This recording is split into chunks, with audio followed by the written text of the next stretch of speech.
While the question may sound silly, can I learn piano on a keyboard? One of the most Googled and asked questions there is has a very simple answer.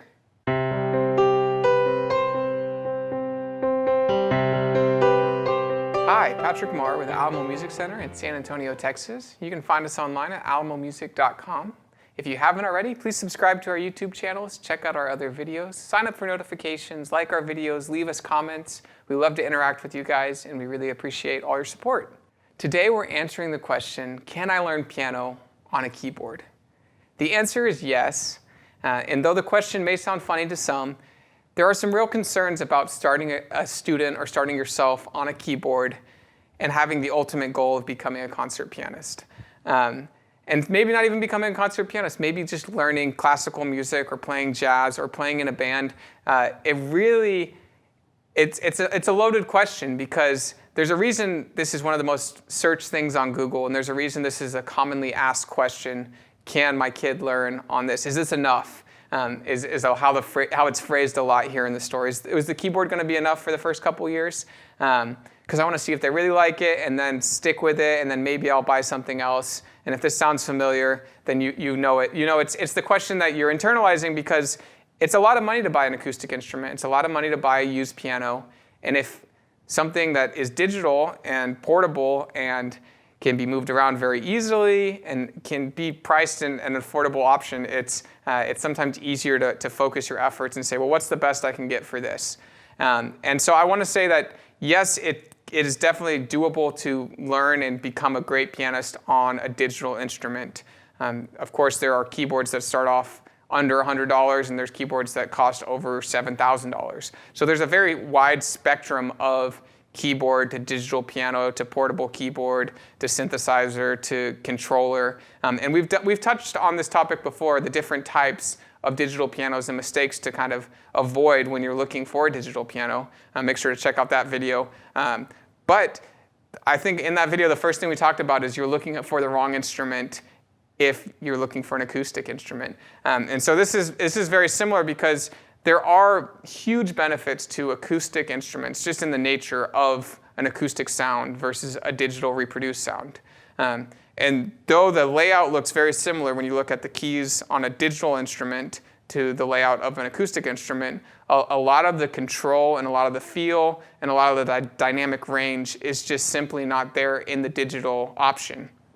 And so what we see a lot, and maybe you've seen it at recitals that you've gone to, is a kid is learning on a spring-loaded keyboard, and they're playing, and they've learned, their song, their Christmas song, or whatever it is, and they're very shy because, they usually practice with the volume turned down or with headphones on, where they have a little more control over the output.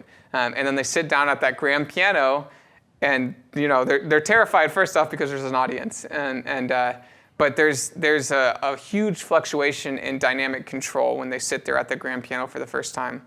And that is a symptom of having a keyboard and having something where you can almost hide behind the features. You can turn the volume down, you can have headphones on, you can, very, very mildly put it and play it.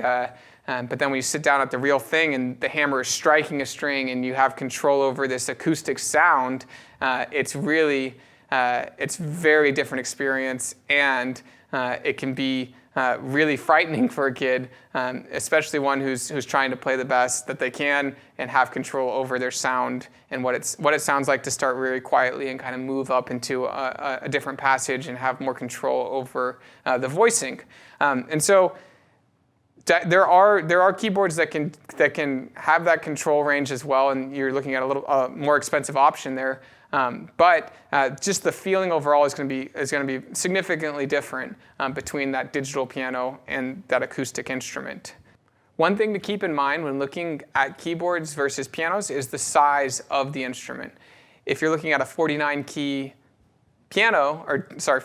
keyboard, and the teacher is saying, hey, you need at least something that's a piano or equivalent, they might be asking for 88 keys, weighted keys. And these are important things to look for as far as features go in a keyboard, and that can really affect their learning capabilities, and if they're even reading sheet music or learning theory, if they have enough space on a 49-key keyboard versus the 88-key keyboard.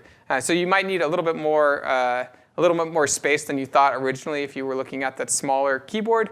You also will notice that there is keyboards that are very limited when it comes to buttons, and then there's ones that, like this one in front of me, this DGX 660, it's very robust when it comes to the features, and they might be the same price, and you're thinking, well, why does one have all these buttons, and it seems like it has an excess of features, and this other one that's the same price not have that.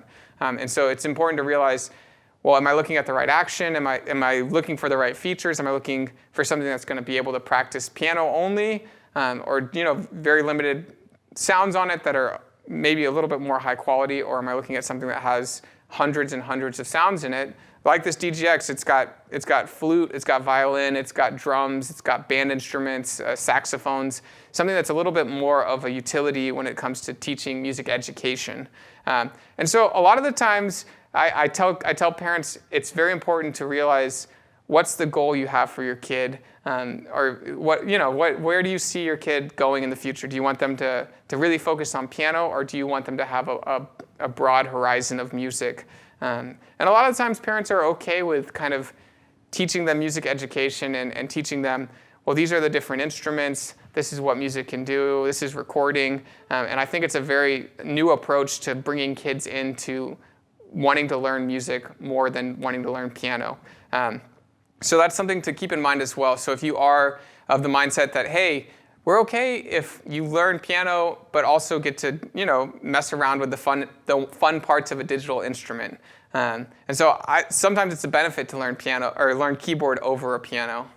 So it really kind of depends on you, if you're the player or if you have kids, what the goal is. And so I just wanted to make sure that we touched on some of the features that you probably want to be looking for in a keyboard, and also a lot of the benefits of acoustic pianos and that acoustic sound, that dynamic feel. Just kind of two completely different things, but they are in the same family. Everything translates from the keyboard to a piano. Everything does not translate from a piano to a keyboard, but you are able to play piano sounds on a keyboard and make it sound very good. If you heard a concert pianist on a $100 keyboard, I'm sure they could make it sound very good, but it's not going to be compared to anything when he's sitting at the 9-foot concert grand, really making it sing and play beautifully. Hope you guys enjoyed the video. If you guys have any comments, or if you've purchased a keyboard and meant to buy a piano, or maybe you had a piano for a long time and your kids weren't interested, and then you got a keyboard and they were interested, please leave some of those stories, because I know a lot of parents and a lot of people are curious about journeys when it comes to playing piano. I know in my personal journey, I took piano lessons as a very young kid, and I was like, when I was in middle school, I was like, I want to play guitar, I want to be cool, I want to be in a rock band. And not until later did I come back to the instrument that was in my house, and it was a digital piano. And I was like, wait a second, this has drums on it, it has bass on it, it has a 16-track recorder. And I really learned kind of multi-step processing for recording and music, and it really kind of spoke to me, and I was like, wow, this is cool, I can do it all from a piano and can control it. I know nowadays kids who want to be producers and want to make rap music, or they want to, record the local bands, they are using MIDI instruments that are keyboards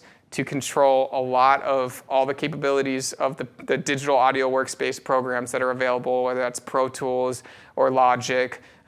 They're just using those features, but they're doing it on a MIDI keyboard, and it's so really cool to see that and see how piano is playing an integral role in modern recording and technology. Thank you guys for watching. I'm Patrick Marr. You can find us online at alamomusic.com. Please subscribe to our YouTube channels and check out our other videos. Leave us comments, like our videos.